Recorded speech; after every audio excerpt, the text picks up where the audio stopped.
अच्छा, आप सभी लोगों से मेरा एक सवाल है कि ये जो धर्म है, ठीक है, और जो जात है, इसमें सबसे ज़्यादा फ़ायदा किसको हुआ, सबसे ज़्यादा नुकसान किसको हुआ? और आज भी जिसको नुकसान हुआ है फिर भी उसी चीज़ से जुड़ा हुआ है और उसे तन मन धन से मानता भी है, वहाँ जाता भी है, ठीक है, और वहाँ उसको धुतकार मार भी पड़ती है और जान भी जाती है, लेकिन फिर भी हमारे लोग अभी सुधर नहीं रहे हैं, उसी को मानते हैं और वहाँ ही जाते हैं जहाँ उन्हें मना किया जाता है। जो हमारे जितने महापुरुष हुए हैं सब लोग उनसे दूर रखने की कोशिश किए हैं, लेकिन हमारी क्या ऐसी मनोचेतना बनी हुई है कि हम वहीं जुड़े रहते हैं, या वहाँ से हम बाहर नहीं निकलना चाहते हैं, या निकलते हैं कि नहीं निकलते, इसकी वजह क्या है? देखिए, आपने महापुरुषों की बात की है। हाँ। जितने भी महापुरुष रहे हैं देश में, उन्होंने अपने स्वतः ही बताया कि उन्होंने मंदिरों में जाने से हमें रोका है, धर्म के साथ हम लोग संलग्न होने से रोका है। कारण ये है कि हम लोगों को धर्म से नफरत नहीं है, लेकिन धर्म को मानवता से नफरत है। तो कैसे बदलेगा ये धर्म जो है भारतीय समाज का जो धर्म है, ये मुझे लगता है कि हर दुनिया का हर धर्म कि किसी न एक को अगर निम्न बताता है तो किसी एक को श्रेष्ठ बता देता है। अपने भारत में आप देख लीजिए तो 4 वर्णों में विभाजित है धर्म, हिंदू धर्म विशेष तौर पे, उसके अलावा मुस्लिम धर्म भी विभिन्न जातियों में विभाजित है, ईसाई धर्म भी ऐसे विभाजित है। तो ये जो है ना कि आपस में टकराव की स्थिति उत्पन्न करता है और इससे मानवता तार-तार होती है। और आधुनिक समय यही कहता है कि मानवता हमें ज़्यादा जरूरी है, हमें धर्म नहीं चाहिए। नहीं तो ठीक है, आपकी बात सही है, लेकिन ये परिवर्तन कैसे आएगा, हमारे लोग की सोच कैसे बदलेगी, मेरा ये कहने का मतलब है। देखिए, परिवर्तन सीधा सा मतलब है, परिवर्तन सिर्फ आने का एक ही तरीका है। जितने भी इन्होंने मार्ग दर्शाया है महापुरुषों ने हमारे, ठीक, जितने भी महापुरुषों ने मार्ग दर्शाया है वो सारे के सारे अगर उस चीज को कहते हुए अपना जीवन गुजार दिए तो उनकी बातों को फॉलो करके ही हम उस धर्म से समाप्ति पा सकते हैं। आप बताइए, आप उस पर क्या सोचते हैं? जहाँ तक आज वर्तमान समय की बात है तो हम देखते हैं कि यहाँ पर धर्म के नाम पर ही सारी चीज़ें हो रही, वो राजनीति हो, शिक्षा हो, या जिस भी क्षेत्र में जाएं वहाँ पर सबसे प्रमुख चीज़ हो गया कि आप किस धर्म में किस जाति से आते हैं। तो समस्या यहाँ पर धर्म है, जाति नहीं है। धर्म के द्वारा ही जातियों का शोषण हो रहा है। आज के समय में जब हम देखते हैं तो हम क्या पाते हैं कि हमारे समाज के लोग हैं वे एक चीज़ को नहीं समझ पाए हैं कि धर्म किस तरह से उनका शोषण कर रहा है। तो इस चीज़ को समझना होगा। इस चीज़ को समझने के लिए सबसे पहले उन्हें शिक्षित होना होगा, अपने अधिकारों को जानना होगा, अपने महापुरुषों के विचारों को समझना होगा, और उसके बाद संविधान को पढ़ना होगा। संविधान में क्या उनके लिए अधिकार दिए गए हैं उनको समझना होगा। और सबसे पहली बात और सबसे बड़ी बात ये कि लोग क्यों मंदिरों में जाते हैं। हमें अछूत बोला जाता है और हमारे छूने से जब भगवान अशुद्ध हो जा रहा है तो भगवान सबसे बड़ा है कि हम सबसे बड़े हैं, इस चीज़ को समझना होगा। जब हमारे छूने से भगवान अछूत हो जा रहा है तो हमसे बड़ा हो ही नहीं सकता। इस चीज़ को हमारे वर्ग के, हमारे समाज के लोगों को समझना होगा कि अपने आप को और अपने समाज के महत्व को समझना होगा, उसकी संस्कृति को समझना होगा, और साथ ही साथ शिक्षित होना होगा। शिक्षित होकर समाज में अपने विचारों को, अपने अधिकारों को और हमारे महापुरुषों को ज़्यादा से ज़्यादा पढ़ने की ज़रूरत है। उन्हें अपने मांग को ठीक है मजबूती से रखना होगा और अपने महापुरुषों को पढ़कर उनके विचारों पर चलकर ही अपने समाज का उत्थान हो सकता है। चलिए, अच्छा, आप उस पर क्या सोचते हैं और आप उसका नज़रिया क्या है, मतलब क्या करना चाहिए अपने लोगों को या अपने समाज को? सर, सबसे पहले आप ये क्वेश्चन किए कि मतलब अपने लोगों का जो शोषण होता है, किन लोगों का शोषण होता है और कौन से लोग शोषण करते हैं।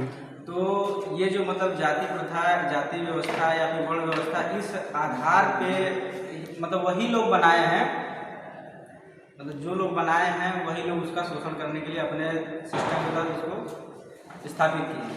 और दूसरी बात कि अपने मतलब जैसे SC ST OBC के लोग या फिर अन्य जिनको मतलब शूद्र बोला जाता है, वो लोग इस चीज़ को समझ नहीं पाते हैं, इसलिए कि वो लोग खुद श्रेष्ठ होना चाहते हैं। जैसे जब उनका शैक्षणिक स्तर और आर्थिक स्थिति और सामाजिक स्थिति तो कभी नहीं सुधर सकती है, लेकिन जब ही उनकी आर्थिक स्थिति मजबूत होती है तो वो लोग क्या होता है कि वो श्रेष्ठ बनने के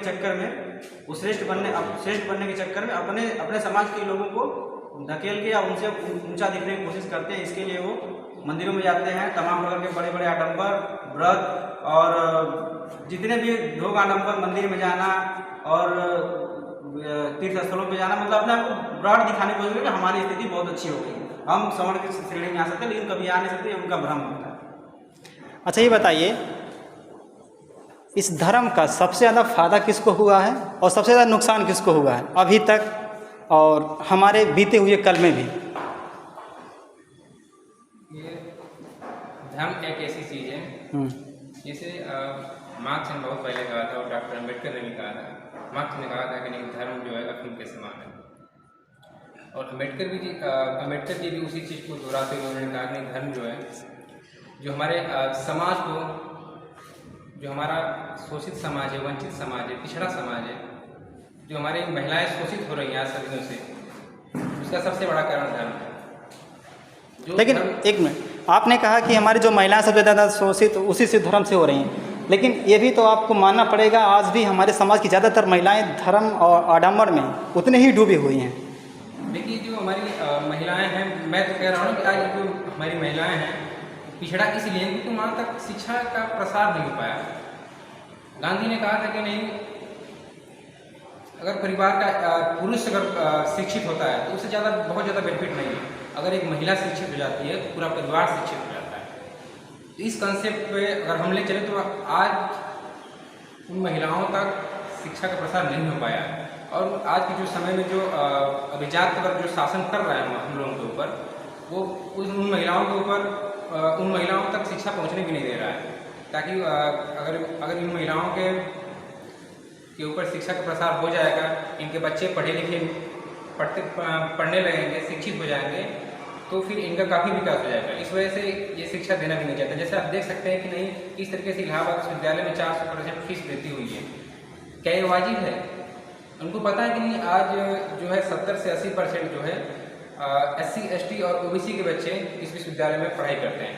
क्या वो 400% फीस वृद्धि का समर्थन करेंगे? कब तक नहीं समर्थन कर सकते हैं। आज हमारी लड़ाई, हमारे समाज के युवा नेता, छात्र नेता उस चीज़ को लड़ाई लड़ रहे हैं, लेकिन फिर भी यहाँ की कुलपति महोदय ने इस चीज़ को नकारने का काम कर रही है। तो कहने का मतलब ये कहीं ना कहीं डायरेक्टली या इनडायरेक्टली, मतलब जो समाज का दबा हुआ, मतलब सबसे आखिरी पायदान पे जिसे ढकेल के कर दिया गया है, आज भी जो दबा कुचला शोषित समाज है, उसे भी किसी न किसी तरीके से शिक्षा लेने से रोका जा रहा है। उसके दरवाजे विश्वविद्यालय के, स्कूलों के इतने फीस महंगे किए जा रहे हैं कि मतलब बंद किए जा रहे हैं। ठीक है, आपका कहने का मतलब यही है।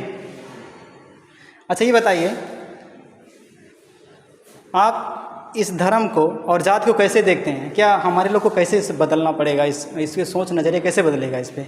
जो आज भी हमारे समाज के लोग जाते हैं वहाँ और मार भी खाते हैं और बेइज्जती भी होती है, जान भी जाती है, लेकिन फिर भी नहीं सुधरते हैं वो लोग।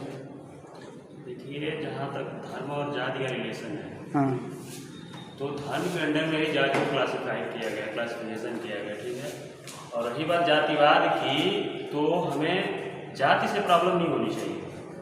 डाइवर्सिटी हर जगह, चाहे आप कोई भी फील्ड में चले जाइए, डाइवर्सिटी बहुत अच्छी चीज़ होती है, तो हमें जाति से प्रॉब्लम नहीं है, जातिवाद से प्रॉब्लम है। और रही बात एक जाति अगर एक कम्युनिटी के लिए सुपीरियर हो सकती है, तो हमारे लिए सुपीरियर क्यों नहीं हो सकती? ये जो हमारे अंदर हीनता और कुंठा भरी है ना, कि हम मतलब शेड्यूल्ड कास्ट के हैं, चाहे शेड्यूल्ड ट्राइब्स के हैं, तो हमारी लिमिट क्या है, हमारी लिमिटेशंस क्या है, हम यही जा सकते हैं। तो इस चीज़ से बाहर निकलना नहीं। अब आपने डाइवर्सिटी की बात की, डाइवर्सिटी तो ये चीज़ें तो आप पर्यावरण में अच्छा लगता है, उसका नियम भी है, लेकिन वो मानव में नहीं अप्लाई हो सकता ना, क्योंकि वो पर्यावरण है और ये हम इंसान हैं। इंसान की दो ही जातियाँ होती हैं, एक पुरुष होती है और एक महिला, ठीक है। लेकिन पूरी दुनिया में कहीं जातियाँ नहीं, सिर्फ भारत में ऐसी क्यों जातियाँ बनी हुई हैं? देखिए, मैं इसको कह रहा हूँ, देखिए ठीक है, हर जगह अलग अलग नियम है, लेकिन हमें अगर एक आप कॉमन अप्रोच अगर अपनाएंगे तो आप देखेंगे तो जात से प्रॉब्लम नहीं होनी चाहिए। अच्छी बात, अगर जात से प्रॉब्लम होगी तो बड़े वर्ग के लोगों के लिए वही जात की प्राउड का चीज़ है, हमारे लिए जो हिंसा और पूर्णता की चीज़ें बताइए जरा। वो जातियाँ जो बनाने का कारण भी देखिए, एक मिनट, जो हमारे अंदर जो कुंठा और हिंसा भरी हुई है ना, इस चीज़ से बाहर निकलना पड़ेगा। और रही बात धर्म का रिलेशन, तो धर्म का यूज ही होता है जो जिस भी कंट्री में देखिए। और रही बात धर्म की, यहाँ तो जिस धर्म का दुनिया में जितने भी धर्म हैं, अब ले लेंगे इस्लाम हो गया, क्रिश्चियनिटी हो गया, जुडाइज्म हो गया, हिंदुइज्म हो गया, जिस धर्म का रिफॉर्म नहीं हुआ है वो धर्म के लोग आज बहुत ज़्यादा पीछे हैं। और इसमें आप इसको हिंदू धर्म को भी ले सकते हैं, इस्लाम धर्म को भी ले सकते हैं। तो जिस धर्म में रिफॉर्म हुआ, क्रिश्चियनिटी में देख लीजिए, जुडाइज्म में देख लीजिए, आज लोग इतने आगे हैं। हमारी सिविलाइजेशन सबसे आगे नहीं, पता ही नहीं, सबसे डेवलप्ड सिविलाइजेशन मानी जाती है सिंधु घाटी की, जो हमारे देश तक फैली हुई है। लेकिन यहाँ के लोग इतने पीछे हैं आज भी, क्यों? नहीं, क्रिश्चियनिटी कब आई है, फिर भी वो लोग कितने आगे हैं हम लोगों से, अब इमेजिन नहीं कर सकते कितने आगे वो लोग। तो रिफॉर्मेशन नहीं हो सकता तो कुछ नहीं हो सकता। और रही बात धर्म के हिसाब से जो हमारे वर्ण व्यवस्था की गई है, तो यहाँ के लोग, यहाँ के जो उच्च वर्ग के लोग हैं, अभी भी अपने आप को सुपीरियर मानते हैं। और ये चीज़ जो निम्न वर्ग के लोग हो अपने अंदर लाना पड़ेगा कि हम लोग भी सुपीरियर हैं। फिर वो चीज़ कैसे आएगी? देखिए, सबसे बड़ी चीज़ ये है कि हमारे समाज के, चाहे वो शेड्यूल ट्राइब्स में हो चाहे शेड्यूल कास्ट के हो, इसमें डिफ्रेंसिएशन नहीं होना चाहिए। दूसरी चीज़ ये कि हमारे समाज में जितने भी महापुरुष हैं उनको अच्छे से पढ़िए। और सबसे बड़ी चीज़ ये कि जो हमारे एजुकेशन पॉलिसी है, तो उसमें इस चीज़ के लिए लड़ाई लड़नी पड़ेगी कि हर सिलेबस में शामिल किया जाए। नहीं शामिल किया गया सिलेबस में। सबसे बड़ी चीज़ ये है कि हमारे समाज के जो पढ़े लिखे भी लोग हैं, वो अपने समाज के बड़े जो महान लोग हुए उनके बारे में ज़्यादा नहीं पता है। मतलब मिला जुला के आप ये कहना चाहते हैं कि जितने हमारे महापुरुष हैं उनको पढ़ते नहीं हैं, ना तो समझते हैं, इसलिए उनके साथ ये सारी की सारी चीज़ें, चाहे वो जातिवाद हो, ठीक है, या उनके साथ हीन भावना का जो लोग रवैया अपनाते हैं, यही सब कारण होता है। चलिए, धन्यवाद, हमसे बात करने के लिए शुक्रिया।